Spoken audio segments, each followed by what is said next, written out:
The third film in the Marvel Cinematic Universe is the first second. Get it? Clear as mud? Ladies and gentlemen, welcome back to Kabiga's Reviews, and these are my thoughts on Iron Man 2.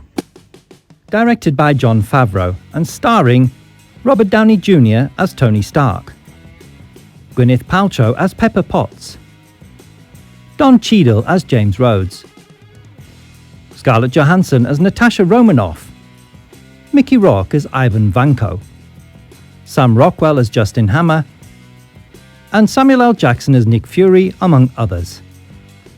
With the world now aware that he is Iron Man, billionaire inventor Tony Stark faces pressure from all sides to share his technology with the military. However, he is reluctant to divulge the secrets of his armoured suit, fearing the information will fall into the wrong hands. With Pepper and Rhodey by his side, Tony must forge new alliances and confront a powerful new enemy. So following the seismic events of the first Iron Man movie, where Tony Stark revealed himself to be Iron Man, which was kind of a change for superhero movies because the secret identity generally was secret. I mean, the clue's in the name, but this kind of changed all that. For the better or for the worse, let me know what you think in the comments down below, because I'm not sure if it was a good idea or not. Is it a good idea for everybody to know that Bruce Wayne is Batman? I don't know, because Batman's a symbol, isn't it? So maybe it would work for some characters and not for others. It certainly worked for Iron Man and Tony Stark. But yeah, I really like this film. I enjoy it. It is the first sequel in the Marvel Cinematic Universe. That's what my comment meant. It's the second one, the first sequel.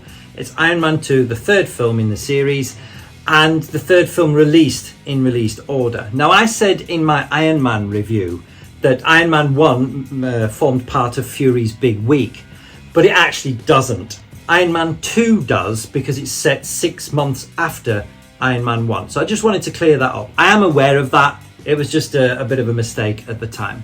So this film opens up with Ivan Vanko, all right, played brilliantly by Mickey Rourke. Now, Mickey Rourke is a bit of a Marmite character within the film world, within Hollywood. And some people love him, some people hate him. But I quite like him in this film. I've liked him in a few other films, but we're talking about this one, and I think he does a great job. His passion in the beginning, and there's opening scenes with his father in Russia or Eastern Europe, wherever they're set. He actually, I think, does a great job. And it does a great job for me in setting up his character of Ivan Vanko. He explains really well why he has a grudge against the Starks, to paraphrase a famous TV show. He has a family history with them, or his family has a history with them. That's a better way of putting it. And he goes on a mission to right the wrongs as he sees it, and that's what leads into the story.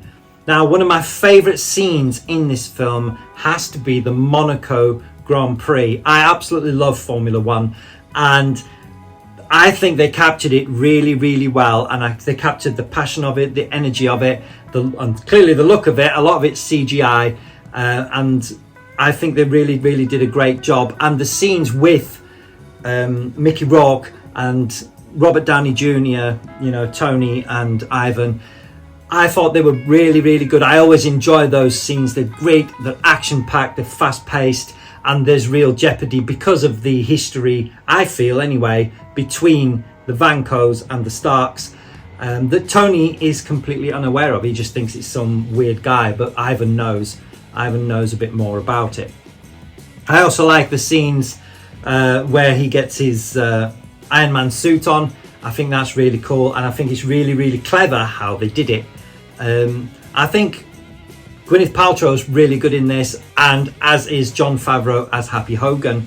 I love all the performances in this, and this is the film that replaced Terrence Howard as James Rhodes with Don Cheadle. Now, the story of why that happened is somewhat public knowledge. It's kind of known within the fan community that Terrence had to take a pay cut to get Robert Downey Jr. for the first film, and then they wanted to pay him played Robert Downey Jr., or they wanted him to take a big pay cut for the second film, and there was it was quite messy. Not 100% sure on the details, evidently, and to be honest, I don't really care, because I think Don Cheadle does a great job, and I think Terrence Howard did a great job. I've got no problem with either of them, and Don Cheadle is currently James Rhodes. So that's how that is. It's a bit like Mark Ruffalo replacing Edward Norton. It's just how it is. It's what happened, and that's it, move on. So, yeah, Iron Man 2. This does a great job, I think, of taking the story of the first one and just building upon it. The action's a little bit more, the set pieces are a little bit more. Tony's story moves on. He's got a bit of jeopardy because of the Iron Man suit itself and what it's doing to him. It introduces Natasha Romanoff, Black Widow. This is the first time we see her in a Marvel Cinematic Universe film, and she does a great job. It really highlights her skills as a spy, not just a badass superhero. It shows that she can even speak Latin, and she's really, really chameleon-like. She can turn her hand to anything, and we've seen that going forward, but this was the first time we did see that, and she was really badass. And I particularly love the humor of this film, between Happy Hogan and Natasha, or Natalie as he knows her. He tries to protect her when they go in for the goons, and she takes out a whole squadron of them while he's focusing on just one. It's quite amusing. We also get to meet Justin Hammer in this film, which is a nice counterpoint to Tony and Stark Industries with Hammer Industries. He's also a great comic relief in that he's just lacking. He's almost a buffoon, is Justin Hammer, and I think Sam Rockwell does a fantastic job of playing him. He's great in it, and he's not as funny. He tries to be as funny as Tony, he tries to be as charismatic as Tony, and he just falls flat at every single step, at every single level. And this is used by Ivan, because Ivan sees straight through him, and Ivan's like one step ahead, and he's a lot cleverer and is a lot more dangerous than what Justin Hammer is. And he uses Justin to further his own ends, and Justin ends up paying the price for it.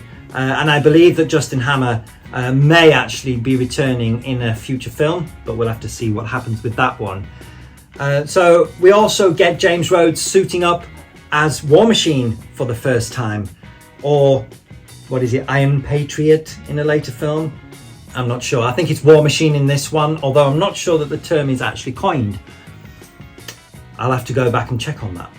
There's a great catharsis in this film for Tony as well, as he learns more about his father and how his father actually felt about him. So it's a really good character extension. It's got some great character building, and I think that's one thing that really shines within the Marvel Cinematic Universe, because they've done the legwork, they've done the groundwork for each character. It actually really builds on them. So when you get to things like Avengers and Infinity War and Endgame and all that sort of thing, and Civil War, you actually feel for these characters because you've gotten to know them and you understand them. And this film is part of the bedrock of the Marvel Cinematic Universe, part of Phase 1, and this will lean itself greatly into Civil War that I've just mentioned going forward, and that will have callbacks to this one. So no spoilers if you've not seen them, but I'm guessing that if you're watching a Marvel Cinematic Universe review, then you have seen these films. So I love the catharsis is the only word I can think of, where Tony learns that his father actually did care for him a lot and views him as the greatest creation he ever brought into the world was Tony. And that's a real revelation for him, because he's got serious daddy issues, as illustrated earlier in the film and in the previous one. So this brings me nicely to the actual reason for me doing these reviews, is the 4K discs that I've bought, and I recommend that you do get them. This, much like the first Iron Man, looks fantastic. The sound looks great, and all the dialogue and all the sound levels are brilliant. Nothing's too loud, the dialogue's not too quiet, and all the action sequences, which, let's face it, in this film are aplenty, look fantastic. The Stark Expo particularly looks great, but I do like the filmic aspect of it. It's not sleek and polished like you would find Avatar necessarily. There's a filmic look to it. It looks like it's like you would find at the cinema, and I quite like that. There's some great special features on this disc. Not many, to be fair, but they are quite interesting. And yeah, I would seriously recommend buying this on disc, physical media. I am really leaning towards that lately. So Iron Man 2 on disc. This film I would rate, generally I would say that this film is 7.5 out of 10, because it's certainly not the best film ever, but I really like this film. I really enjoy it. I really enjoy all of them, some to varying degrees, but it's got some great action. It builds on the previous characterizations of these characters, and it gives the actors chance to grow because the characters are growing. There's some real good growth in this film because Rhodey steps up, Tony steps up, and it furthers Tony and Pepper's relationship. They get stronger. So it's just more of what you had before, but grows it in a really nice way. So Iron Man 2, 7.5 out of 10. Definitely watch it because it's somewhat better than the Incredible Hulk, which I do like. But yeah, really valuable, important part of the MCU. Let me know what you think in the comments down below, and don't forget to like and share and subscribe, and I will see you on the next one. Thanks for watching. If you liked what you saw, drop us a like and subscribe to see all future content.